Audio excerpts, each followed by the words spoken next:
Hey guys, what's up? This is Manas and welcome back to my channel. So guys, we'll be continuing with our discussion on development of surfaces, and the object that I'm going to take up today is going to be a cone. So this is going to be problem number 2 on cone development, and here it is. So it goes like this: a cone with base 60 mm diameter and axis 70 mm long is resting with its base on HP. It is cut by a section plane perpendicular to the VP and inclined at 45 degrees to the HP and bisecting axis. Alright, draw the development. So the object in this case is obviously a cone, and it has dimensions in the form of 60 mm diameter base and axis 70 millimeters. Alright, so let's write each and everything that has been provided to us in the question. Now we have to see what the condition is, and it says that it is resting with its base on HP. So that's the condition that we need to follow. Now guys, you need to think about this, and if a cone is resting with its base on HP, okay, then obviously the true shape of the base will only be evident from the top, and hence you have to start by making the top view. That is, the construction is going to happen initially below the XY or the reference line. Fine. Now let's get the details regarding this cutting plane. Okay, so we have a cutting plane, aka AIP, that is what you call auxiliary inclined plane. Alright, so this cutting plane is inclined at 45 degrees to the horizontal plane, and it is also bisecting the axis. So the axis length has been given as 70 millimeters, so it is going to be 35 mm above the base, or 35 mm down below the apex. Alright, now the next thing that we've got to ensure is regarding the unfolding of this cone. Okay, so when you try to unfold the cone and lay it absolutely flat, it is going to appear as a sector of any circle. Alright, and this is going to subtend an angle right at the apex, and that angle can be calculated by using this formula: 360 multiplied by radius of base upon slant height.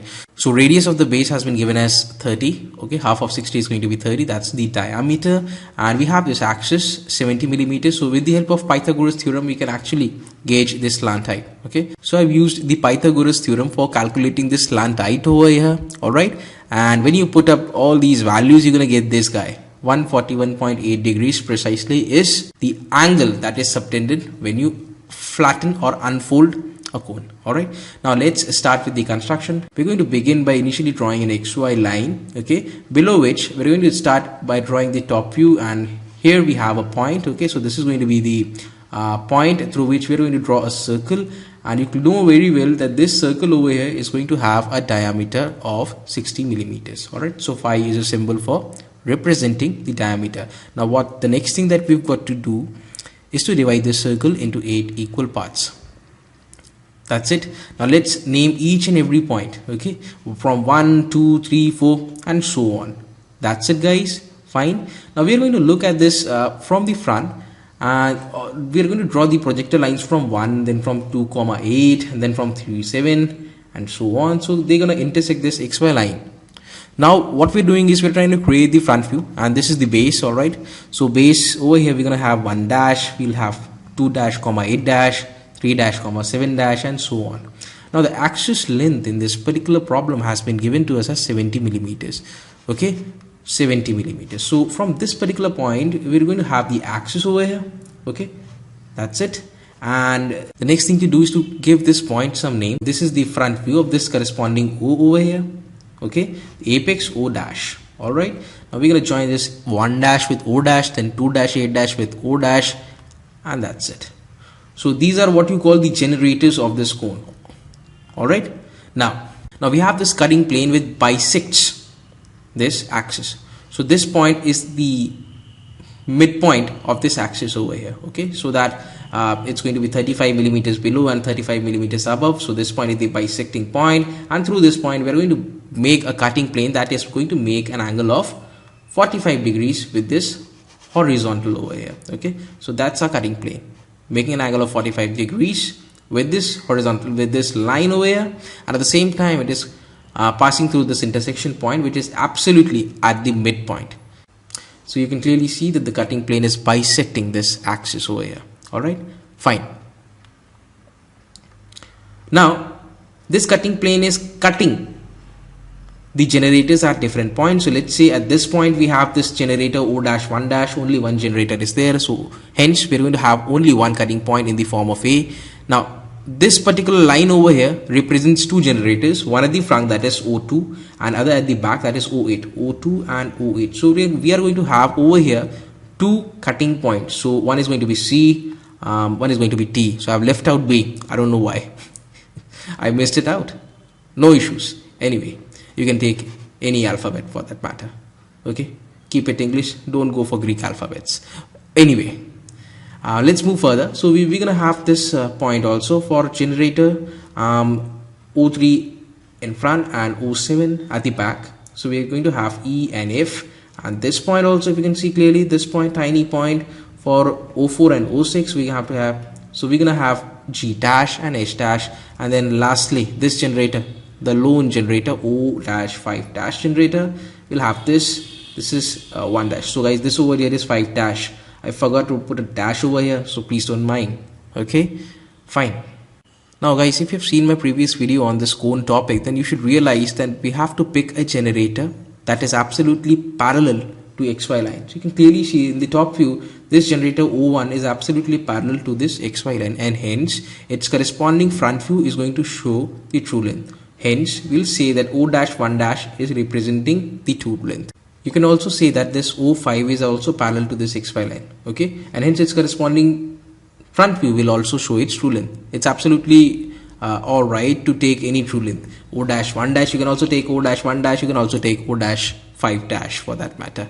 Both of them, both the lengths are going to be same. Okay, so let's start, and let's start by drawing this line over here randomly. We're going to take this point as capital O, and then we're going to take this as the radius O-1, and then we're going to draw an arc over here. Alright, something like this. Now as we've already calculated this angle over here, it worked out as 141.8 or something. Alright, okay, fine.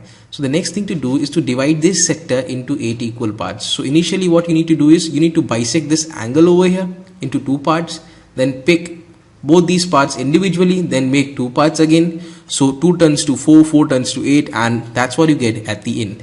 So all these points have to be numbered 1, 2, 3, 4, 5, 6, 7, 8, and back to 1. Alright guys, so now let's see what next. Okay, now you can see this point, this cutting point over here. So A dash is a cutting point which lies on this true length. Okay, so the next thing that you need to do is you need to put this A point over here and over here. For that you need to take a certain amount of radius, keep one leg of your rounder here, other leg over here. Alright, now with O as center, and this one is going to be the arc, and that's your point A. Alright, here also we're going to take the same arc. So this is again going to be point A, the starting and finishing. Alright, fine.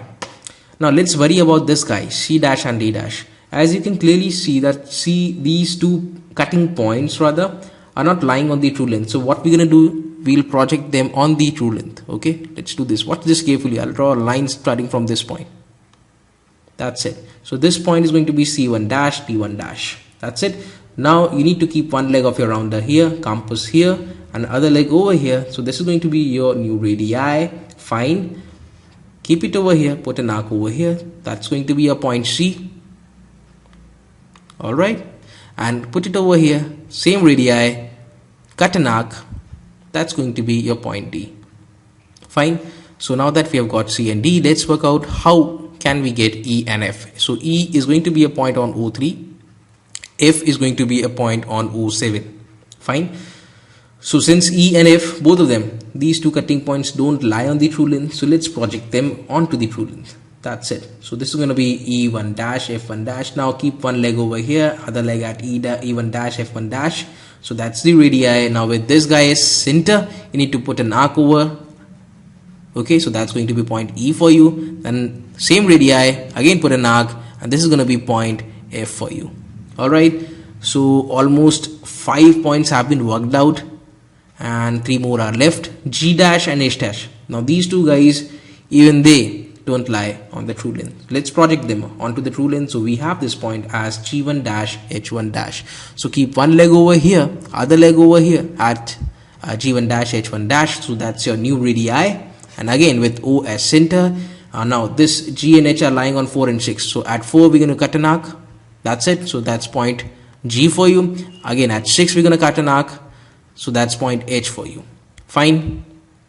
Okay guys, so there is only one point left. You can clearly see that this I dash lies on the true length. Okay guys, remember O dash 5 dash is in fact a true length. Alright, so no need to project it anywhere. It already is lying on the true length itself. You need to take an arc of radii O dash I dash, and with this guy as center you need to put an arc over here. Please watch this carefully, and that's gonna be a point I, right? And what shall we do now? Let's join all of them in proper sequence with the help of a smooth curve. So that's the development of the cone. All right, and finally you need to darken the portion which is lying below this cutting plane in the development also. So this is the cutting plane in the development. Okay, so darken this portion. Fine, and it should look finally something like this. All right guys, so guys, that was all from my side as far as development of cone is concerned. And if you have any doubts or queries, feel free to ask. Do write them down in the comment section below. I'll try to respond in the best possible way and as quickly as possible. And in the next lecture, I'm going to meet you with a new problem on prism development. And until then, this is Manas Patnaik signing off. Take care, have a great day, and keep drawing.